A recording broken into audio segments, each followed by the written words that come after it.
পৰমাত্মাই আপোনাক বহুত প্ৰয়োজনীয় কথা এটা ক'ব বিচাৰিছে। সংকেতটো বহুত পৰিষ্কাৰ হৈ আছে। আপুনি পৰমাত্মাৰ কথাবোৰ শুনক হৃদয় খুলি সম্পূৰ্ণ শ্ৰদ্ধা ভক্তিৰে, কাৰণ এইটোৱে সেই সময় হয় য'ত আপোনাৰ জীৱনৰ দিশ সম্পূৰ্ণৰূপে পৰিৱৰ্তন হৈ যাব পাৰে। কেতিয়াবা আপুনি অনুভৱ কৰিছেনে যে গোটেই পৃথিৱীত হুলস্থুলৰ পৰিৱেশ এটা হৈ থকাৰ পিছতো কিবা এটা শব্দই আপোনাৰ মনটো চুই গৈছে। এটা এনেকুৱা শব্দ যিটো শব্দ ক'ৰ পৰা আহিছে দেখা পোৱা নাযায়, কিন্তু এই শব্দটোৱে আপোনাৰ ওচৰলৈ আহিবলৈ বাৰে বাৰে আপোনাক সংকেত প্ৰেৰণ কৰি আছে। কিন্তু আপুনি চাগে সেইটো বুজি পোৱা নাই। কিন্তু এই সময়ত সেই সংকেতটো এটা স্পষ্ট মেছেজত পৰিণত হ'বলৈ গৈ আছে। এটা মেছেজ যিয়ে আপোনাৰ জীৱনটো সম্পূৰ্ণৰূপে পৰিৱৰ্তন কৰি দিব পাৰে। ভগৱানৰ মেছেজৰ আৰম্ভণি কেতিয়াও ডাঙৰ শব্দৰে নহয়। এইটো লাহে লাহে এটা পাতল বতাহৰ দৰে আপোনাৰ ভিতৰত প্ৰৱেশ কৰে। কেতিয়াবা কেতিয়াবা এইটো সপোন হৈ আহে, কেতিয়াবা কোনোবা অচিনাকি মানুহৰ কথাত, কেতিয়াবা এইটো কোনো পুৰণি গীতৰ মধুৰ ধুনত লুকাই থাকে, যিটো হঠাতে আপোনাৰ কাণত আহি বাজি উঠে আৰু আপুনি অনুভৱ কৰে যে এইবোৰ কিবা এটা কাৰণত হৈ আছে। প্ৰিয় দৰ্শক, আছামিজ এষ্ট্ৰলজীলৈ আপোনাক স্বাগতম জনাইছোঁ। মই এষ্ট্ৰলজাৰ ধীৰাজ শৰ্মা। ভিডিঅ'টো শ্বেয়াৰ কৰি দিব আৰু কমেণ্টত লিখিব থেংক ইউ ইউনিভাৰ্ছ, জয় বজৰংবলী। প্ৰিয় দৰ্শক, যদি আপোনাৰ ব্যক্তিগতভাৱে কিবা সমস্যা হৈ আছে তেনেহ'লে ভিডিঅ'ৰ স্ক্ৰীণত দিয়া নাম্বাৰত আমাৰ সৈতে যোগাযোগ কৰিব। আমি আপোনাৰ সমস্যাসমূহ সমাধান কৰিবলৈ চেষ্টা কৰিম। এতিয়াও ভিডিঅ'ৰ পৰৱৰ্তী অংশলৈ যাওঁ। আপোনাৰ জীৱনৰ ঘটনাবোৰ, আপোনাৰ ৰাস্তা, আপোনাৰ বিচাৰধাৰা, আপোনাৰ সংঘৰ্ষ, এই সকলোবোৰ একগোট হৈ এটা ডাঙৰ লক্ষ্যৰ ফালে সংকেত দি আছে। সেই সংকেত যিটো আপুনি বাৰে বাৰে লাভ কৰি আছে, আচলতে সেইটো পৰমাত্মাৰ প্ৰতি আপোনাৰ ধ্যান আকৰ্ষিত কৰাৰ এটা পদ্ধতি হয়।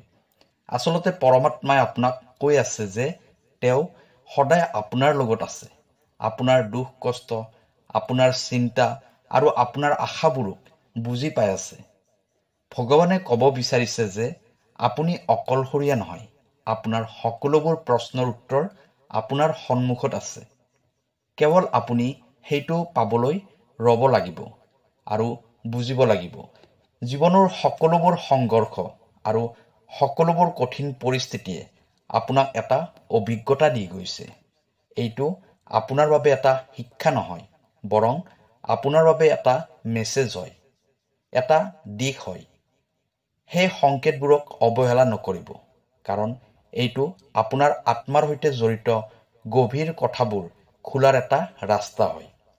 যেতিয়া আপোনাৰ কোনোবা ব্যক্তিৰ কথা হঠাৎ মনলৈ আহে অথবা যিকোনো ঘটনা এটাৰ অৰ্থ হঠাতে বুজি পায়, ইয়াৰ অৰ্থ হ'ল ভগৱান আপোনাৰ ওচৰলৈ আহি আপোনাৰ বাবে ৰাস্তা বনাই আছে। এতিয়া সময় আহি গৈছে নিজৰ মনৰ ভিতৰৰ শব্দবোৰ শুনাৰ, যিয়ে সদায় আপোনাক ৰাস্তা দেখুৱাই দিব বিচাৰিছিল। ভগৱানে বিচাৰে যে আপুনি আপোনাৰ ভিতৰৰ ফালে চাওক, ভিতৰৰ সত্যৰ সৈতে জড়িত হওক। ভগৱানে বিচাৰে যে আপুনি বুজি লওক যিবোৰ আপোনাৰ লগত হৈ আছে সেইটো আপোনাৰ ভালৰ বাবেই হৈ আছে।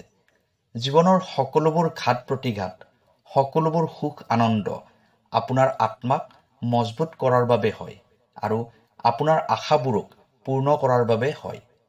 কেতিয়াবা কেতিয়াবা ভগৱানে নিজৰ মেছেজবোৰক বহুত গুৰুত্বপূৰ্ণভাৱে পঠিয়ায়।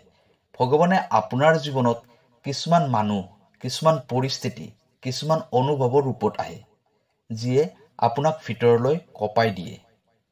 তেওঁ আপোনাৰ বিশ্বাসক জুখি চাই, আপোনাৰ ধৈৰ্যৰ প্ৰমাণ চাই আৰু আপোনাৰ মনৰ ভিতৰত লুকাই থকা সত্যক বাহিৰলৈ উলিয়াই আনে।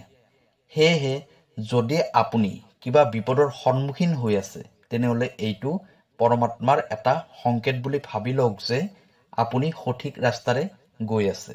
আপোনাৰ যাত্ৰা সহজ নহ'ব, কিন্তু অসম্ভৱো নহয়। সকলো সংঘৰ্ষৰ পিছতে শান্তি আহে, সকলো অন্ধকাৰৰ পিছতে পোহৰ আহে। ভগৱানে বিচাৰে যে আপুনি যাতে হাৰ নামানে। আপোনাৰ ভিতৰত থকা প্ৰকৃত সত্যক চিনাক্ত কৰক, যিটো আপোনাৰ ভিতৰত লুকাই আছে। জীৱনত যিবোৰ হৈ আছে সেইবোৰ এটা ডাঙৰ পৰিকল্পনাৰ অংশ হয়। ভগৱানে আপোনাক সেই পৰিকল্পনাৰ চিকমিকনি দেখুৱাইছে, আপোনাক সংকেত দি আছে যে আপুনি আগুৱাই গৈ আছে। পৰমাত্মাই কৈ আছে যে আপুনি ভয় নকৰিব, কাৰণ তেওঁ আপোনাৰ লগত আছে। তেওঁ আপোনাক সঠিক সময়ত সঠিক সুযোগ দিব, যাতে আপুনি আপোনাৰ সপোনক বাস্তৱ কৰিব পাৰে। পৰমাত্মাৰ সৈতে জড়িত হোৱাৰ অৰ্থ হ'ল নিজৰ আত্মাৰ গভীৰতাক বুজি পোৱা। এইটো বুজি পোৱা যে জীৱনৰ প্ৰতিটো ঘটনাৰে এটা কাৰণ আছে, আৰু সেই কাৰণটো সাধাৰণতে আমি বুজি পোৱাৰ বাহিৰত হয়। কিন্তু এদিন আপুনি এই সকলোবোৰ কথা বুজি পাব। তেতিয়া আপোনাৰ অনুভৱ হ'ব যে আপোনাৰ সন্মুখত যি ৰাস্তা খোলা আছে সেইটো ভগৱানৰ ফালৰ পৰা এটা বৰদান হয়। যেতিয়াই আপোনাৰ অনুভৱ হয় যে সকলোবোৰ শেষ হৈ গৈছে, আপোনাৰ আশাবোৰ ভাঙি গৈছে, তেতিয়া মনত ৰাখিব যে ভগৱান এতিয়াও আপোনাৰ লগত আছে।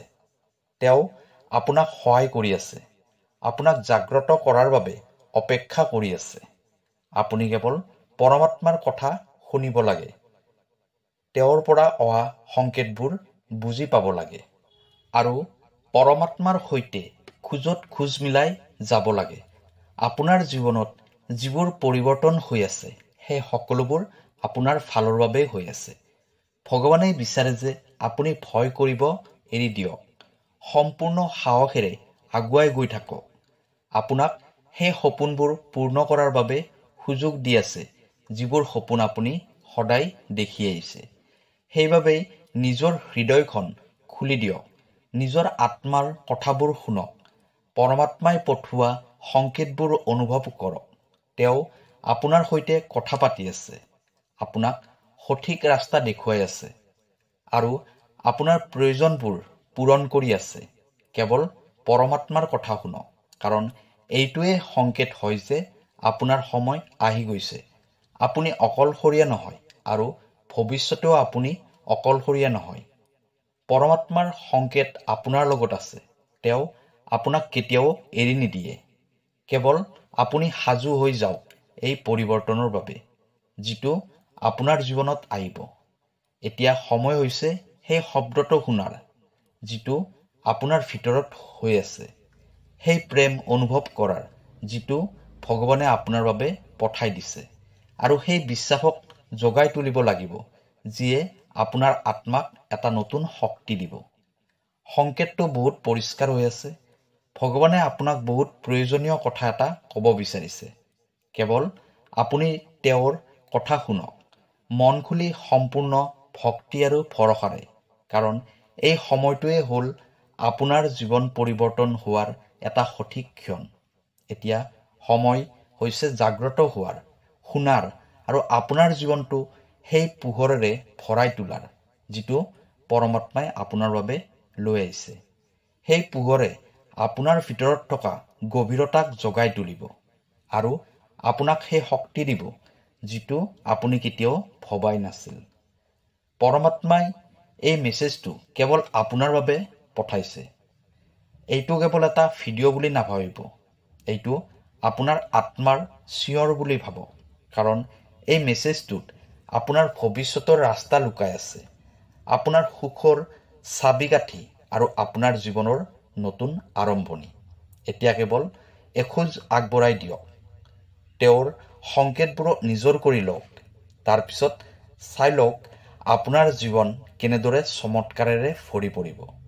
যেতিয়া জীৱনৰ ৰাস্তাবোৰ কঠিন হৈ যায় আৰু এনেকুৱা অনুভৱ হয় যেন কিবা এটা ভাঙি গৈছে, তেতিয়া ভগৱানে আপোনাৰ বাবে এখন নতুন দৰজা খুলি দিয়ে। সেই নতুন দুৱাৰখনে আপোনাক আকৌ জীয়াই থাকিবলৈ আশা দিয়ে। প্ৰত্যেক এন্ধাৰ এটা সীমা লৈহে থাকে, আৰু সেই সীমাৰ পিছত পোহৰে আপোনাৰ বাবে অপেক্ষা কৰি থাকে। আপোনাৰ জীৱনত যিবোৰ কঠিনতা আহিছে, যিবোৰ আঘাতে আপোনাক কন্দুৱাইছে, এই সকলোবোৰ ভগৱানৰ ফালৰ পৰা এটা পৰীক্ষা হয়। এই পৰীক্ষাটো আপোনাক অশান্তি দিয়াৰ বাবে নহয়, আপোনাক মজবুত কৰি গঢ়ি তোলাৰ বাবে লোৱা হয়। ভগৱান আপোনাৰ লগত সকলো সময়তে আছে। ভগৱানে আপোনাক জীৱনৰ সকলোবোৰ বিপদৰ পৰা বাহিৰলৈ ওলাই আহিবৰ বাবে শক্তি দিব। সেইবাবে উঠক, জাগ্ৰত হওক আৰু সেই দিব্য শক্তিক অনুভৱ কৰক, যিটো আপোনাৰ ভিতৰত বৈ আছে। ভগৱানৰ মায়াৰ সৈতে সংযোগ হওক আৰু নিজৰ জীৱনটোক এটা নতুন অধ্যায়ৰ ফালে আগুৱাই লৈ যাওক। এই কাহিনীটো আপোনাৰ আৰু আপোনাৰ আত্মাৰ। পৰমাত্মাই আপোনাক সকলো সময়তে মনত পেলাই দি আছে। আপুনি অমূল্য হয় আৰু এতিয়া আপোনাৰ সময় আহি গৈছে। প্ৰিয় দৰ্শক, এই ভিডিঅ'টোৱে যদি আপোনাৰ হৃদয়ক স্পৰ্শ কৰিব পাৰিছে, তেনেহ'লে কমেণ্ট কৰি নিশ্চয় জনাব। কাইলৈ আকৌ লগ পাম অন্য এটা ভিডিঅ'ত। ধন্যবাদ।